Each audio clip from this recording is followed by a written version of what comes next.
Welcome to Critical Hit, a Major Spoilers podcast. Thank you for downloading and checking us out this week. Oh my gosh, dear listeners, it has been a long time since we have updated this feed. No, we did not pod fade. We did have some things going on. Let me take a look at my notes. Here's one of the things that I really hate, this pen that I've used to take notes. And I hate it. I'm just going to go ahead and throw it right into the trash because I have fallen in love with fountain pens.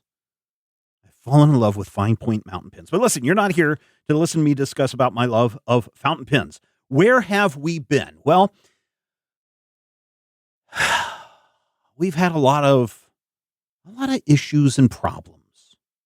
Okay? We have had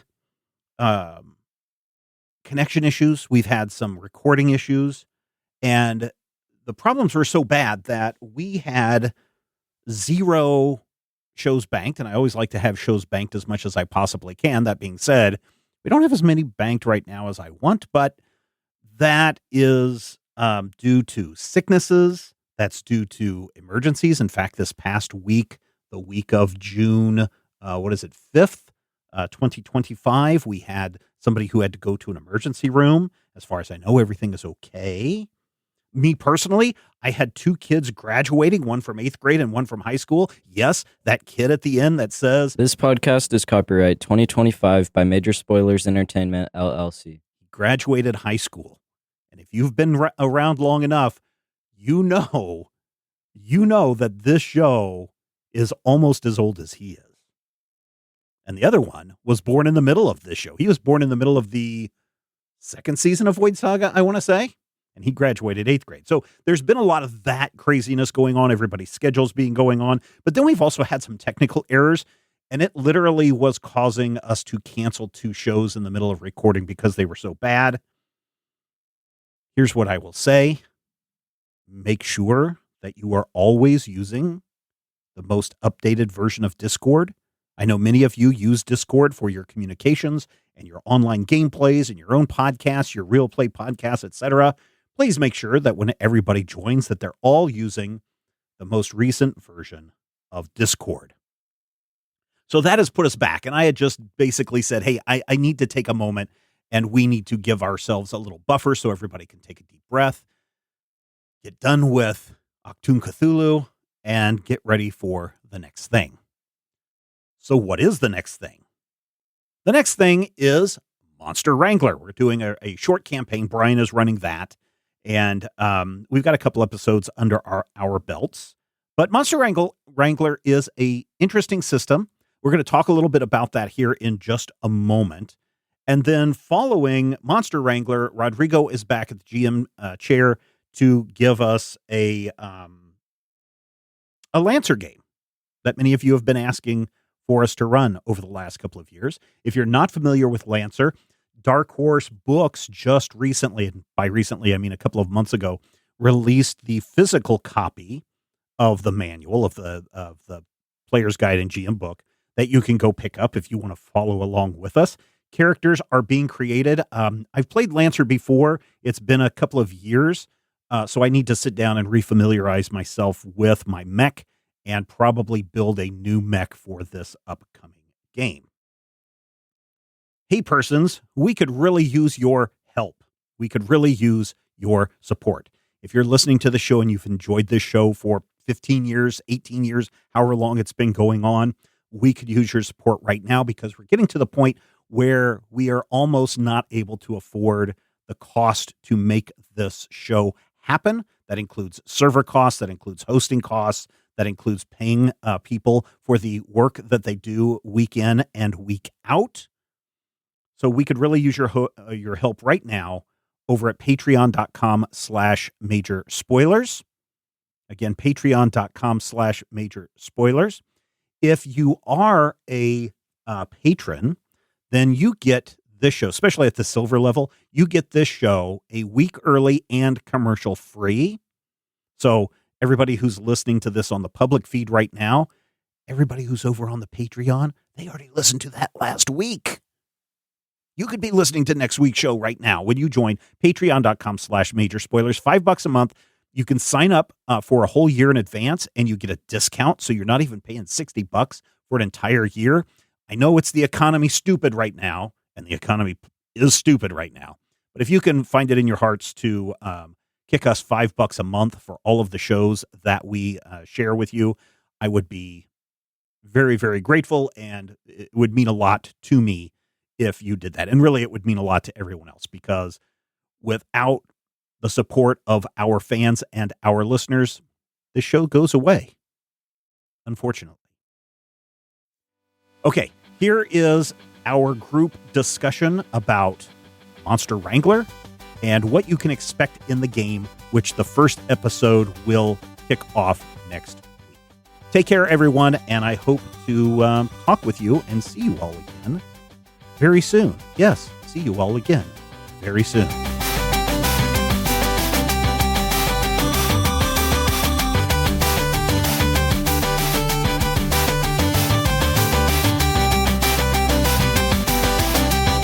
Monster Wrangler discussion. All right, I am looking forward to playing not Pokemon.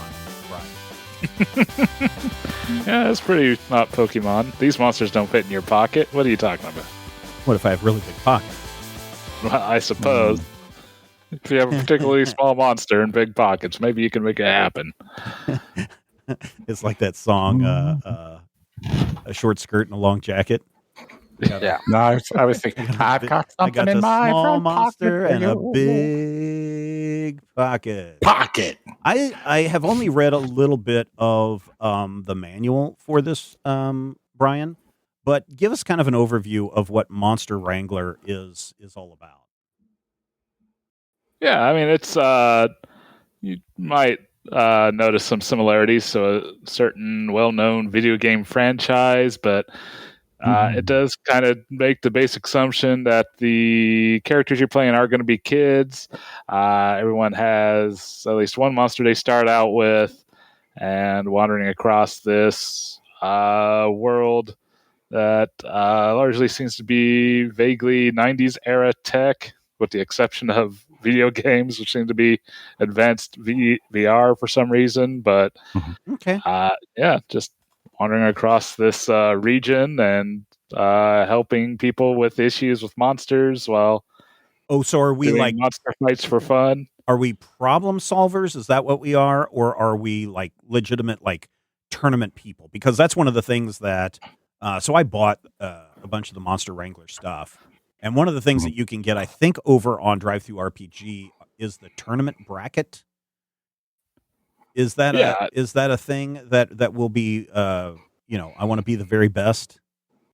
I mean, it can be. I mean, the tournament bracket, I mean, there's like a pre-written adventure that you can kind of deal with the situation surrounding a Monster Wrangler tournament.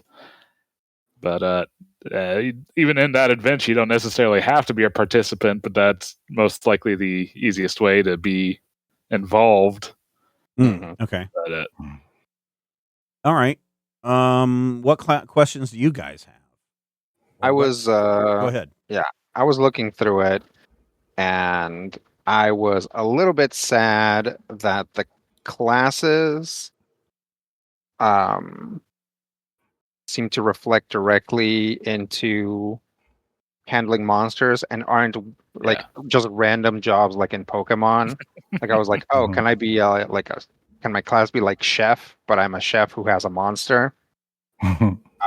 I guess that I can still probably do something like that. It just doesn't have a mechanical expression necessarily. And he like hides under your hat and pulls your hair to make you cook. I mean, I feel like the botanist definitely has like ways to make things with plant material that you could probably easily like reskin the herbalism into cooking meals and whatnot.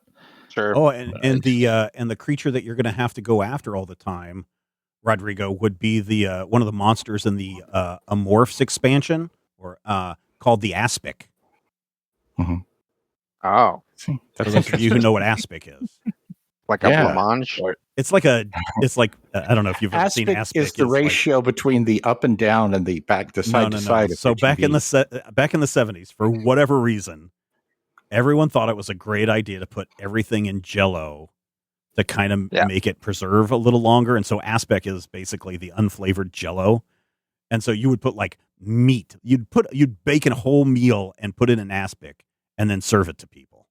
So there'd be like carrots and beef inside of this Jell-O substance. Gross. Yeah.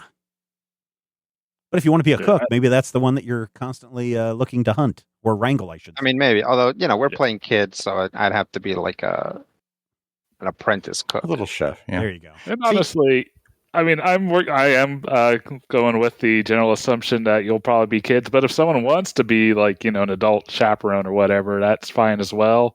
There is a perk you can take to be an adult rather than the baseline kid. I'm fine being a kid. Is this going to be something where we're going to be like traveling? Yeah, you'll be wandering and could it be like land, sea, and air? Because I was looking at that writer archetype, and I want to be a writer on a napkin so that if I ever fall in the water, I can say, "Oh, you sank my battle sheep." I mean, what? You might be able to do that. I think you might have an issue with the size of the nap, and I don't know if it's going to be quite big enough for you, but... I can be a small kid. It'll be fine. Or maybe a big nap. Fine, I'll write on a Grimlock. There's clearly a Grimlock in here on, let's see, Rarity 1, page 145. Can I write on a Grimlock? Yeah, keep in mind that any monster, you will start with the juvenile version of the said creature. Oh, so... You'll have to keep the whatever size that is in mind. Right. So what evolves into a Grimlock? Is it like... Grimdar, yeah. And then like that first level is just like a Hong Kong Fooey or something. I don't know. Something like that. Yeah, you started with like a weaker version, right? Right. Yeah. Iguanodon 1. So I am serious though about the writer because I think that just appeals to my big stupid visual brain. Okay. Yeah, I mean, we can absolutely do that. Might have to look around and see what would be a good fit for Monster for that. I'll have to double check the writing rules because I don't remember if they have to be your same size or larger. Mm-hmm. But we can probably find something that fits. So, okay. And if anyone's reading along at home and they're not finding the writer, that is because the writer is actually a class that they just released on the Patreon for the game company. So, hey, maybe give those developers a bit extra coin and pick it up there. Mm-hmm. So one of the things that we were talking about last week was how does the dice system work in this game? Because that may turn people on or turn people off. I mean, it's vaguely reminiscent of old World of Darkness kind of stuff. It's a D10 dice pool thing, where you're looking at, you roll the dice and try to get successes, which is typically any die that's a 7 or higher. Oh, a 7 or higher. But so D10. Okay, so I need to change this. D10. Okay, so if you guys look in Roll20 after our conversation last week, I worked with a certain device to create a macro, which is kind of what these things are kind of good at. But I've got 2 of them in there. I don't think that they're correct because I thought it was D6s that you were rolling. But just roll either the one that's called the Monster Wrangler roll or the fixed Monster Wrangler. I think the Monster Wrangler roll does something weird because are we always rolling? We're rolling D10s, but how many are we rolling at a time? It depends on your stats. Usually it's going to be an attribute and a skill. Okay, so like determine how many dice. 5 or something like that. 5 is probably about average. Okay. Did it go? It did not go. And it should explode if you roll a 10, which means you roll an additional die. Yeah, so Carlos or Rodrigo rolled, and so if you hover over that, and again, this is only D6s instead of D10s, but it shows that you got because 5s and 6s or everything above 7 is a success. Right. It'd be 7 or higher. Okay, as a so success. In this instance, because I only did a D6, and I can change this macro really quick to change it to a D10. but you had one success. But because it is this, in this case, a 7 or higher, that dice explodes, right? And what does that mean? So basically, if you rolled a 10 on a D10, then you keep that die as a success, and you'd roll an additional die. Yeah, additional single die. And, and you can keep exploding these things, right? So if you rolled, in this case, a D6, and it was a 6, you'd get to roll another D6, and you would keep doing that for every exploded dice that you get. Yep, it can keep exploding. And so that's kind of an interesting thing. Now, I don't know if that is, if I change the macro, Brian, if that is something that works for you or not. In fact, which one did you roll? Did you do which macro did you roll, Rodrigo? The fixed one? The fixed one, yeah. All right, let me just go into we might have to mess with it because there is the issue of that success value of 7, that can change. Oh, okay. So that's where the difficulty comes in. And so I might just have to make a separate macro, even if I don't put them all on the hotbar, just see if I can. Okay, so you roll D10s, determine what the threshold of success is, but not every success explodes, right? Yeah, not every success, just every time you roll a 10 max, it explodes. All right, so I changed it. I just updated it to be D10s, and I hover over. Oh, it still didn't do D10s. I rolled 5 of them. Roll D6. I rolled D6s again. Let me go back in. I mean, definitely, if you can get the macro working, go for it. But like, if all we have to do is just count successes and just re-roll any 10s, that's not that hard. Yeah, and all you have to do to make Roll20 explode is just put an exclamation mark at the end. So that's an easy part. Oh, really? Yeah. That's all you have to do? Because from what a certain system told me was that you had to have GM access with the API in order for it to remember your dice to automatically roll the other dice. Does that make sense? So like it would do everything automatically if so I just did the fixed Monster Wrangler macro, and it is working correctly now. But yeah, so it would 1, 2, 3. So you would roll 3 more D10s. So yeah, I mean, we can definitely just do basically what Rodrigo's saying. Just roll /R whatever D10 exclamation. Let me just change that macro. Yeah, literally, I just did that, right? So that my last roll here was a 2, a 10, a 2, a 1, and a 3, right? I rolled 5 dice. So it exploded twice, or it exploded 3 times into a 10, which exploded again, which then got me a 9. Yes. So you can just put a success threshold, like the same way that we do in Cthulhu. Yeah. So 5d10 greater than then you have 7. to like use brackets to get the exclamation point inside that, and so that's why I was trying to really make a macro to make it easier. I see. Yeah. let me just copy and paste this macro for you. Okay, so yes, this worked. This works for me. I put the exclamation into the macro. It rolled my dice. It rolled 1d10, and then I got 1 success off of that, and then my next roll was a 9. So I'll just copy this macro over to you, Brian, so that you can mess around with it if you like. Or we can do it this way as well. I figured it out. Good job. Yeah, Rob's got it. So yeah, we can just do that, and you can adjust if we have to change the success level from there, because I'm pretty sure that's like a lot of what the abilities and whatnot can do for you. Oh yeah, nice. So that's it right there is the 5d10 exclamation point greater than 7. What's the greater than 7 do? No, you have to use brackets, not parentheses. Oh, brackets. Yeah. Yes, that's why. What's the greater than 7 do? That will count, whichever dice has successes. Oh, okay. Yeah, so see how Rob's says 6 successes, but mine says 32. It just added them together, and then I did it right the next time, and it tells me I got 1 success. And it even rolled, how many? You rolled 5. Yeah, so it rolled, I rolled 5 dice, exploded once. Okay, yeah, cool. Cool. See, I knew we could figure this out, Brian. We didn't need to have a pro account to get this to work. No. And how does damage work? Oh, it's pretty much the same mechanic. Whatever attack or weapon you're using, so it tells you what the damage rating is, and you roll those dice. Brian, how much of the backstory of the world are we going to have to know for this?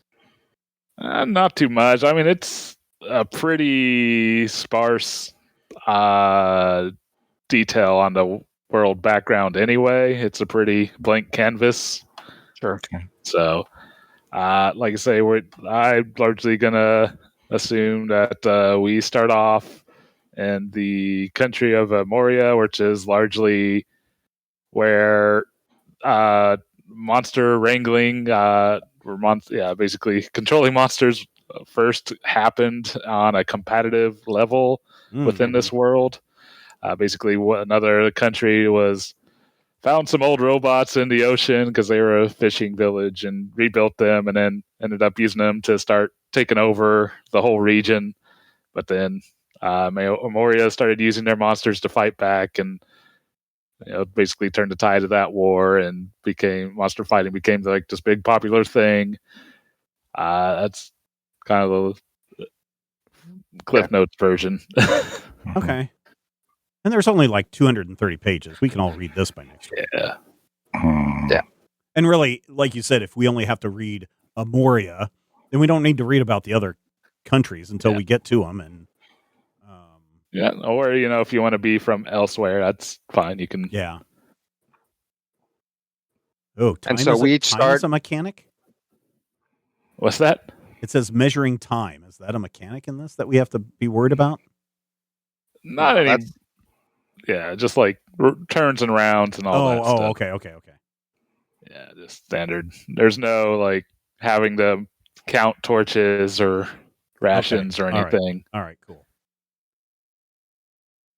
So we are each going to get two class abilities. Two class abilities, which can both be from the same class, right? Or they can both be the signature move of two classes? Yep. No matter what, the first move you take has to be the signature move of a class. So if you're taking from two different classes, you're just going to be choosing two signature moves. But if you just want to stay focused in one class, you can take the signature move and a novice. And then we're starting with one monster. Yep. You'll start with one juvenile monster. Do we get to pick that monster, or is that automatically assigned like a Squirtle? I'll let y'all pick that. I did. I go ahead and pull out every rank 1 or rarity 1 monster there was within all the file called rarity. Yeah, rarity 1. Yeah, it's. I also put it in that email I sent y'all, just to kind of narrow down the options. But if you do, be looking in other books and decide that you want something more rare than that, feel free. You just might have to come up with a. I like this a bit of a rationale. I like this punk rock possum. It kind of goes with the character I was talking about last week. So, yeah. All right. The Deparsum? Yeah, the Deparsum. This has got a Leoparded. Yeah.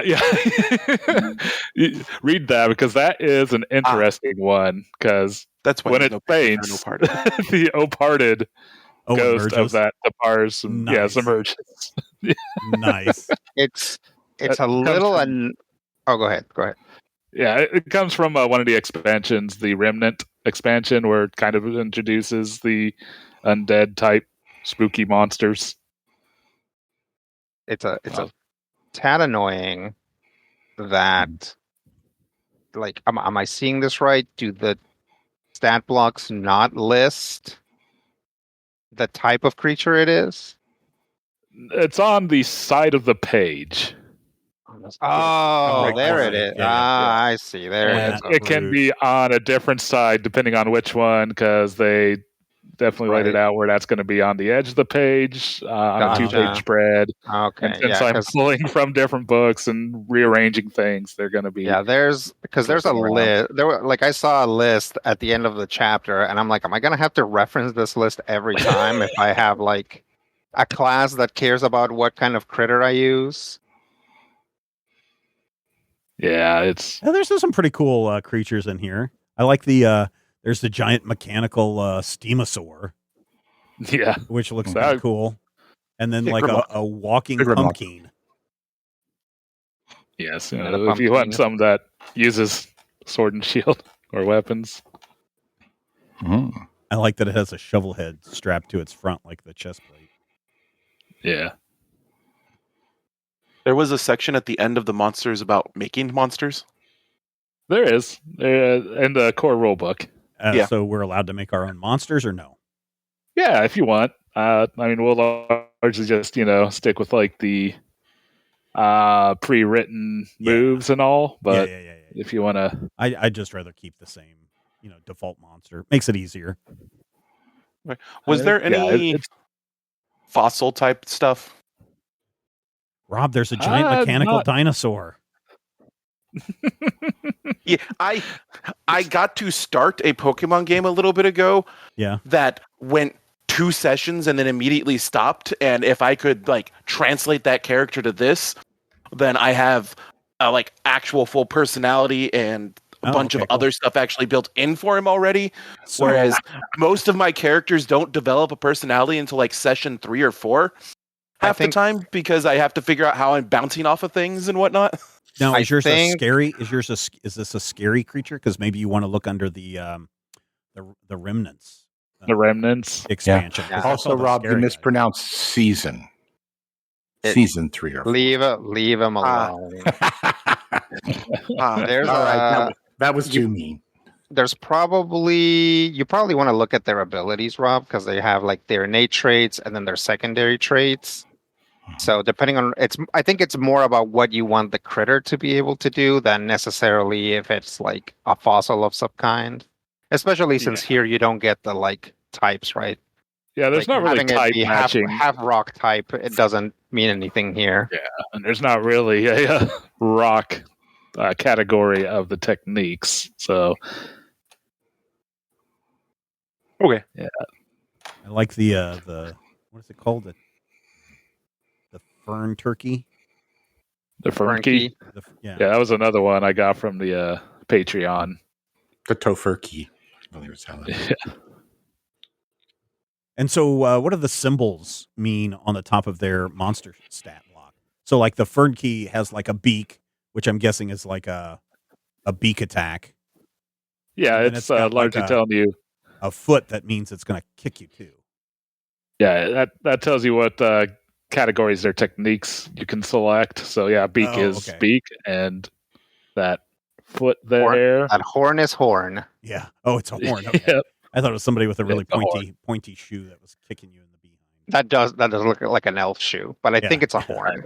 It's horn. Yeah. Melee focus typically provides a lot of extra movement, enabling the monster to move quickly across the battlefield.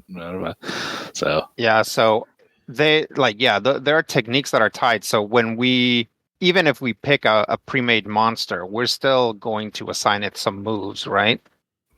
I think it starts off with a rote list or rote couple of moves, but yeah, as you level up, you can basically pick from starting techniques, ramp to. Yeah. Okay, yeah, right. I got you. So like, this game doesn't have like anything kind of. My biggest complaint that's always been about Pokemon is if you did that in real life, you'd go to jail. I know, I'm aware. That's different. That's why I'm saying that's bad. This is good. When you're wrangling a monster, complaint that Steven interrupted you for? Oh, please. Anyway, now if you're wrangling a monster and you're making that monster fight, you're kind of an evil bastich, and I'm fine with that. Is that something that the game ever addresses? Is it like something? Is there any type of morality setting to this, or is it just like woohoo, big fight? It's mostly just woohoo, big fight. Like I say, monster fighting is kind of a big, major, beloved pastime of this nation. Mm-hmm. So, it tends to be, just a beloved, fun pastime, and so you're just kind of assumed that you're going to be fighting your monsters. And okay, But also Can at I be the like same a time, zombie? Get injured, they can largely just sleep it off, and I'm even going to go ahead and use the suggested ruling of like taking death off the table. Yeah. That's a good idea. And just having them, just get the suffering condition instead of dying. Check out this creepy creature, the Arborn. It is a fruit family, the adult only. The adult Arborn produces 2 fruit per session, and the drawing looks like little apples with faces and legs and stuff. As a standard action, this monster may drop a fruit to the ground, creating a juvenile Arborn that assists its parent until the end of the session, at which point it wanders off. That's not creepy at all. That is not creepy at all. Yeah, generally speaking, these guys are a lot more, I guess, rendered. If you look at the art. So that makes them, that makes them a lot more tangible. So like the creepy ones look extremely creepy. Mm-hmm. Like the Arborn is really creepy. There's like one that's like a fly. Mm-hmm. And it's just like a disgusting fly. Yeah. By the way, dibs on the disgusting fly. Well, that was pretty much didn't need to be said. I haven't decided yet, but I'm looking at the fly. I'm looking at the bat. Mm-hmm. I was telling myself that I didn't want to do a robot, but I actually like this like robot butterfly. You could do like a robot. Oh yeah. So I don't know. You know me, I'm that guy. I'm gonna have to call Brian the day before. He's like, has anybody taken a robot yet? And if not, then I'll be the robot guy. Yeah, unfortunately, we tend to be in a group where everyone kind of does that. Yeah. Everyone kind of waits to see what everyone else is picking. Yeah, it's because this is a super group made out of people that come from other gaming groups, and we're all drummers. I'll have you know, a bass player. But yeah, not much better. Yeah. Hey. Still rhythm, right? It's just like, okay, we'll follow you, and we're all just following each other in circles. Yes.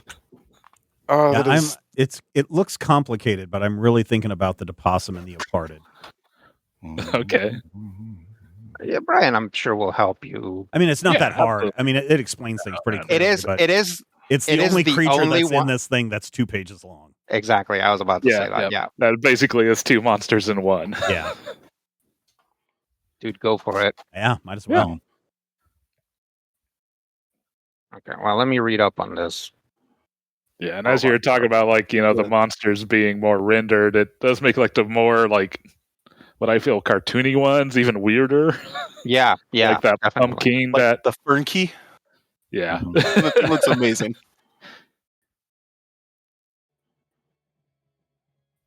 I don't know if you guys can hear that. This is the music I was thinking. Mm-hmm. It's kind of a chiptune kind of. And there's another one that has a slower build, but then gets...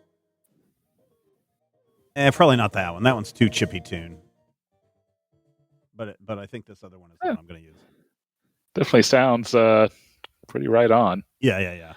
But definitely. It's it seems like I've looked at several monster fighting kind of games, and this one is the one that I've liked best so far. Because I'd say most of them either are trying to directly emulate Pokemon, right, and are just way too complex. Yes. Or are like a lot more story focused, like that Anemon Pals. Like, it seems like a great game and all, but it's not much in the way of rules there, and I like my crunch. Yeah. There's something to be said about rules light, though. But I know a lot of you guys are crunchy rollers. Well, I think Brian, how are good for shorter sessions too, because it gives you more guardrails. It's like when you're bowling, but they put up the little plastic. Yeah, but sometimes that means there's a lot of rules you have to learn. Yeah, that's the thing. Is like it front loads a lot of that work. It's like you don't get to the fun until everybody already knows the rules. How it should be noted that I don't learn the rules. I have Brian and Rob for that. you're pretty. You're welcome. You've read the rules before. How complicated are traps in this? It's been a while since I've read. You probably would have to read just the Trapper class and see. Yeah. I don't. So maybe I want to be a bug catcher. I haven't gotten back to that. You could name yourself John. John the bug catcher? No, Trapper John. Oh, Trapper. Sorry, everybody was making noise, so I thought I could. Yeah, I want to ride a bird of prey, and you can just call me Hawk Guy. Yeah.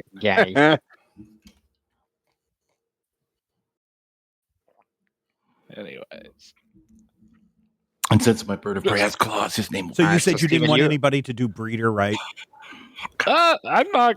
If someone wants to be a breeder, I mean, if my character there is a breeder class. So originally, when I was talking about the adult character last week, and you're like, I think we're going to do children. He was going to be a breeder because then it would be a little bit more interesting. But I can take that off and make my character younger and make him something else. Yeah, I mean, it's if you want to be a breeder, that'd be okay. I just don't know how long this game's going to go, so I don't know how much you're really going to actually be able to make use of the breeding mechanic. All right, I'll be a vagabond then. Is anybody else going to be a vagabond? Yeah, you can call it. All right, I'll be a vagabond. I don't know what that one does, but I'm just going to go off of the name of the class. Mm-hmm. Of the various, specifically Pokemon-inspired tabletop RPG systems I've looked at, this one does have my favorite approach to monster breeding. Mm-hmm. And that, basically, the eggs, they hatch after a certain number of adventures. Oh, yeah. Mm-hmm. Which just that in and of itself means that you still are doing adventuring in between trying to see what kind of perfect specimen you can create, where a lot of the games, it seems like you just would grind to a halt if you had a breeder just sitting there trying to make the ultimate monster from all your party's here's my chance to annoy everyone again by saying, in Pokemon Go, you have the egg incubator that it sounds like it does the exact same thing. You can continue to go out and explore the world while your egg is getting ready to hatch. Well, and then regular Pokemon, in general Pokemon, you have to if you take the only way to hatch eggs is to take them with you. I know you have to. You have to take a certain number of steps before they hatch. What was that one? Yeah. Not Starry. Is that what its name was? Togepi. Togepi. Yeah. Like in the anime, Misty was carrying that egg around for a while before that. Mm-hmm. Oh, Vagabond and the possum are a perfect combo. Sure. That's why I figured you were going for Vagabond. Yeah, I am now. I'll have my guitar on my back and a possum on my shoulder. Death Possum. Call him what you will. That's going to be his signature move, Death Possum. Just like in a Starfighter. What's the matter, Rob? What? I haven't said anything. Oh, I thought you just made a noise. No, that was Matthew. That was me. Oh. That was just 17 years of you no-selling my jokes like they're worse than yours. No, and you can't help but just snicker at mine. Yeah, I mean, it's okay. I've been snickering at you. He's just better at no-selling than you are, Matthew. That's all. That's true. Oh, we have to have flaws too? What are you what can't are not flaws? acknowledge a joke. What are flaws? No flaws, but they're just basically various traits you can take that are negative that can give you additional experience points to spend during character creation. Really? Okay. Yeah. So, if when we were talking earlier and I was trying to see if everyone wanted to be kids, if so, then I was just going to largely, set adult as the default and just turn child into a 2-point flaw, basically reversing that. Oh, okay. All right. That sounds cool. Like how child? 10-year-old child or a 15-year-old child? I'd say 15's okay. Okay. How old is too old? So between 10 and 15, or do we all need to be basically in the same class together? No, I'd say you could all be different ages. Okay. But I'd say, probably 16 would probably be about the upper limit. Okay. Before I'd say consider maybe just taking the adult tag or the perk. Yeah, we don't want to say adult tag because then that'll get us. You put the adult tag. Your character is just not in the podcast. Yeah, the Adult Swim. Every time you try to speak, you just hear beep.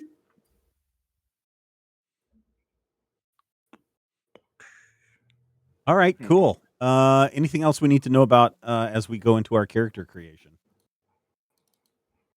Not really. I mean, I looked through the core rulebook. Each of the expansions each have their own classes. The Remnant has the Ritualist if you want to do weird magic-y stuff in this, or the Amorph expansion has the Chemist if you want to be doing some chemical warfare with your monster battling. And like I say, I did also grab the Rider and the Tyrant classes from the Patreon, although the Tyrant class I'd probably strongly suggest avoiding because it is really more of a kind of a baddie kind of thing of being mean to your monsters and pushing them to bite angrily. But hey, if you have a concept that kind of lines up with that, if we could probably make it work. But yeah. Can I ride a stained glass butterfly? How big is the butterfly? Where is the ride? Is that in the core book? I know that there's like... Yeah, no, the Rider is one of the classes, I thought. Under one of the classes. Under basic gear, there's a riding gear. Bicycle, we have truck. So those are and car. Bicycle, car, and truck are basic gear. Yeah, no, I mean like not like can you give me a ride to the store? I mean like some sort of like ride rules. Oh, like to ride your monster. Character can carry one passenger that is one size smaller than itself, or two passengers that are two size smaller than itself. So yeah, it's on page. What page am I on? 41. Yeah, how do we get Matthew on top of a sheep? So yeah, it sounds like it just had to be one size larger than him. Oh, that's fine. Wait, and as kids, what size are we? Small? Or I believe they'd be small. Oh, small creatures are roughly the size of a human child. Yeah, there you go. Default size for juvenile humans. Okay, so yeah, you just need to find something medium, Matthew, and you should be able to. Yeah. Most of my. Oh, does being juvenile shrink them? Yeah, most juvenile monsters are smaller size. You have to look at that juvenile entry. So they have to start. Do we have anything that starts like out of the rarity one? Do we have anything that legally can be ridden? Not sure. I feel like I just looked at this yesterday, and I don't remember. Tiny, small. Nope. That Rider class just came out yesterday too. Oh, nice. Nope. Yeah. Hot off the presses. Yep. Okay, the Napin, the juvenile Napin is medium, so specifically the one Matthew wanted. Oh, okay. There you go. You can ride your battle sheep. Yeah. The only other thing that looks like it can be ridden right now is the Stemosaur. Ooh. Yeah. Or, if you wanted to look at other one, maybe not the Cactodo, you would probably have to have some kind of saddle for that. A little spiky. I had Cactodo in high school, but a few shots cleared it. Brian, when do you want our character sheets? Like next week or? Yeah, I mean, if you guys feel like you can get it done within this next week, that'd probably be good. I personally do have like a week of time that I've taken off of work just to get away from work and not really planning on going anywhere. So I was largely kind of planning on using that time to get all this really together. So if I have your characters by then, that would be good for me to plan around that. Ooh, is there a step-by-step how to make your character in the manual? Yeah, there is. forgot what I put it in that email. Oh, okay. Let's see if I can find it again. Oh, page 54. I don't have that email up. Page 54. 54. Okay. Yeah. All right. Creating so a Wrangler, 54. We will build a character hopefully by next week. Yep.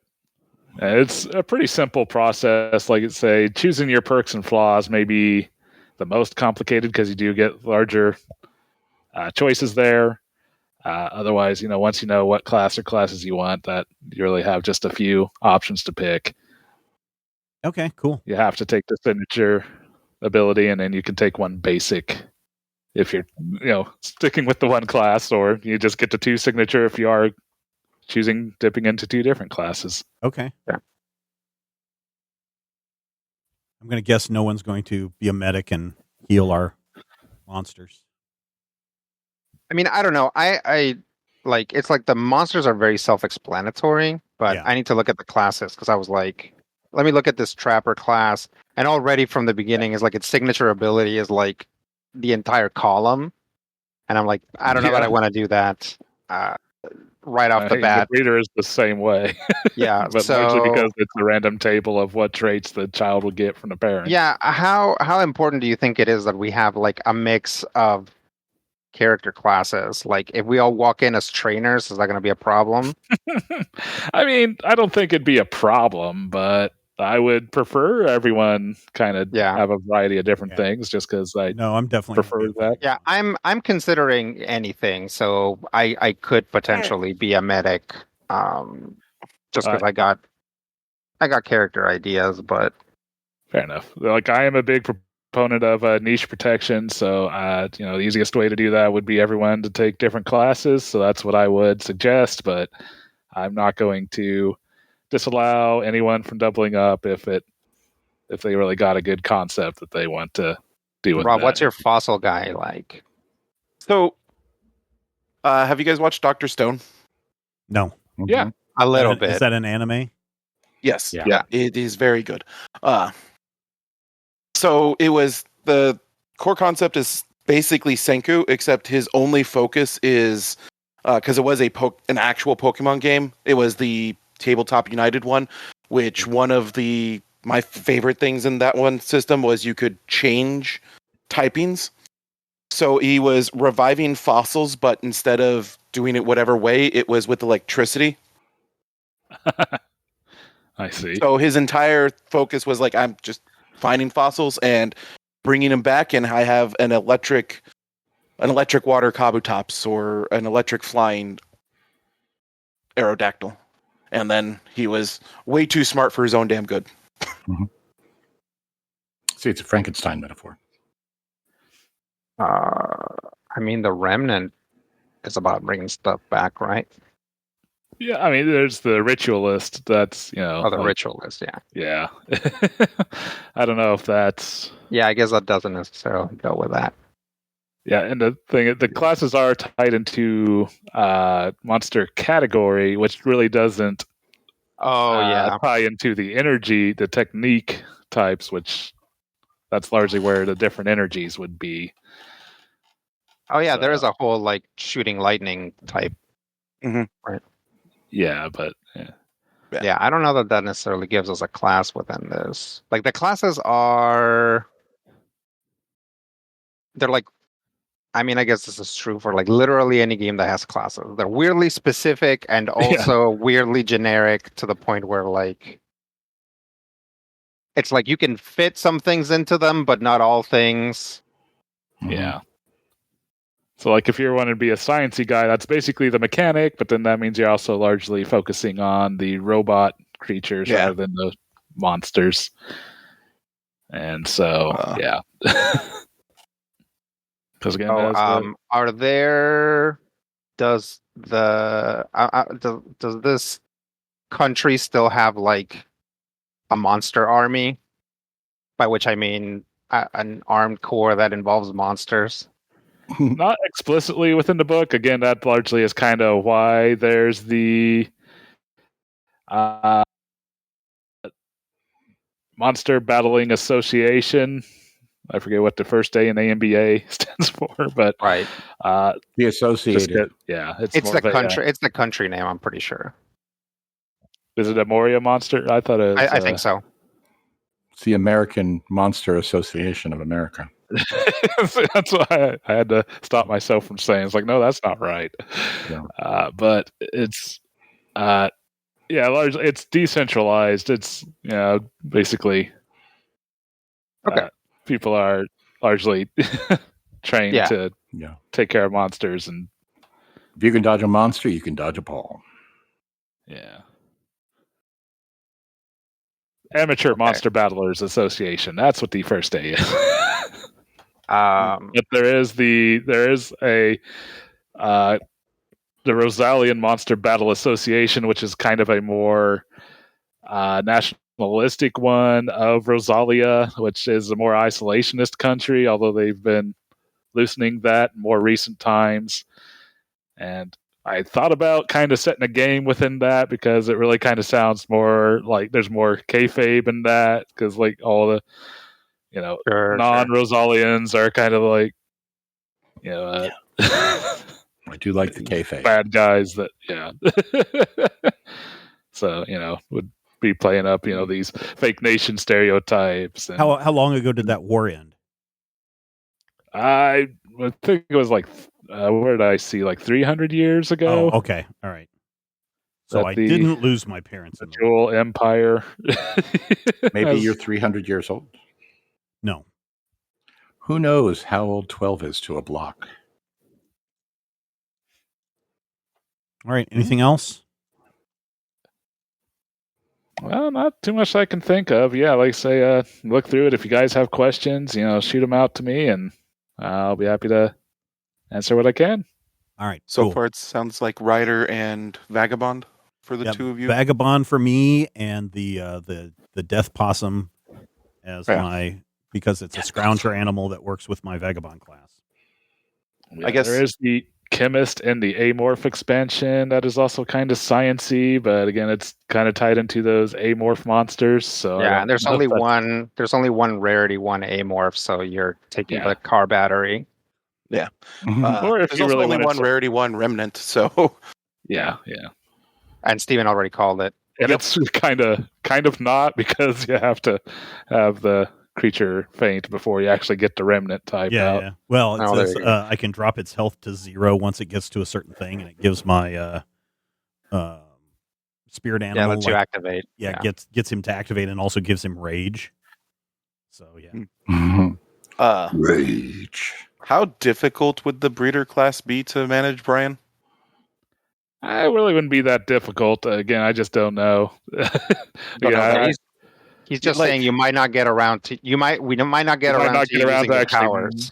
Yeah, by the time you get to or presumably you'd be just breeding like your monster with one of your party members or something. But who knows if you'd actually get around to actually hatching said monster before we get, I don't know, before we move on. I don't know. But maybe, maybe this will end up going forever like my game, Brian? Is that what you're saying? No. Just I was trying to forever and never end. Striders, was it? I couldn't even remember the name of the. Drifters. You mean Drifters? Yeah, Drifters. Spoilers. That went a lot longer than we had anticipated. Yeah, who knows? It went. I think it went double what it was. I think it was only supposed to be like 26 sessions, so that it would be like done in a year. And I think it took 3 years to get through that. So yeah. Notoriously difficult thing to calculate how long a game is going to go. Yeah, I didn't figure this one was going to go 2 years, 2.5 years. Yes. February of 2023. So 2 years now. Yeah. Once you talking about it in real time, right? Is like once you factor that like there are entire months where we don't play. Yeah. Just because stuff comes up or whatever. Yeah. Yeah, but this one, like, the egg hatching part is explicitly on your number of adventures, right? Yeah. So, like, that one we can have a reasonable idea as to, like, well, yes, the game might end up going a year and a half for some crazy reason. The number of adventures Brian has for said game is relatively Like, it just may mean that we stumble through some of the adventures, making them go longer than expected. Oh, that's a given, right, with us? Yeah. I mean, So, like, while overall time is hard to measure, the number of adventures should be relatively easy to at least approximate, right? Yeah, and I can't really say I've had an outline for this campaign because it was kind of decided pretty quickly. Oh, we need to start a new game here soon. So yeah. So if you don't think that the breeder is going to be able to actually finish doing its signature thing, then it's probably just not worth looking at. mm-hmm. Yeah, I don't know. Yeah, I'd kind of plan on maybe not, unless that's really what you want to go with, and we can, if need be, we can fudge some things. We can shorten that hatch time or whatever. Mm-hmm. That's the other thing I like playing around with in Pokemon in general. Just stat blocks. No, like you can get all sorts of nonsense by doing a breed chain for Pokemon. So like you can end up getting weird moves, and it's the only way to get some abilities on some Mons, and then it is the way to like transfer, like, so many different mechanical things come from just being able to transfer down through breeding. Yeah. Actually, now that I'm reading this, it does seem to be specifically weeks. Maybe I was thinking of some other system. So yeah, usually it takes 6 weeks for an egg to hatch, and then another week before the newborn becomes the viable juvenile, basically. Hey, Brian, I got a question. I sense a plot hook. Yeah. So if a monster fight breaks out, here it's like we are also fighting, right? Our characters and the monsters. Yeah. Right? Are we like throwing rocks at the monsters too?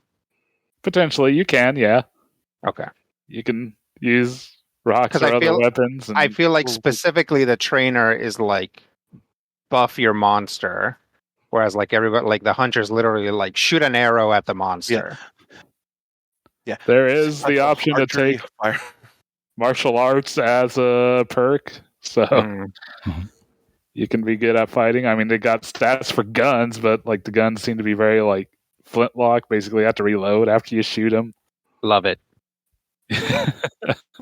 I love a setting that has like very different technological assumptions. I mean, it's so weird. I mean, you've got cell phones and flintlock guns.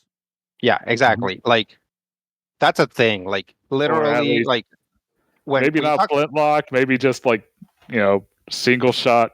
Yeah, sure, but still, it's still that same kind of weird concept, right? That we develop cell phones before we develop a revolver. But that's the thing is like when you look at the way that technology actually develops, there's so many factors that go into it. Yeah. So it's like in a different timeline, in a different world, maybe it makes sense that guns wouldn't develop as fast as cell phones, right? Well, it's especially like we basically have, electric powered and fire powered. Yeah, it's monsters. Like if you like. Does this world have a space program? If not, maybe they don't have microwaves, right? What? Yeah, right. Things develop because... Yeah, exactly. Or ballpoint pens. Well, luckily there seem to be some radioactive monsters, so maybe that's how they do it.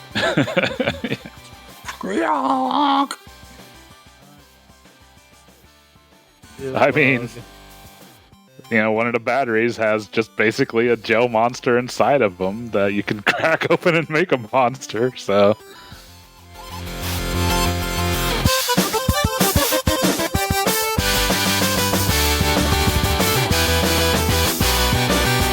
Critical Hit is a production of Major Spoilers Entertainment, LLC, and is produced and edited by me, Steven Schleicher.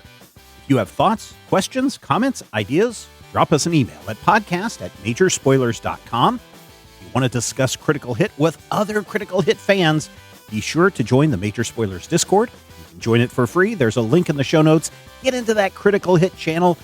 Talk to your heart's content. If you're looking for character sheets, got those too. Point your browser to patreon.com/majorspoiler.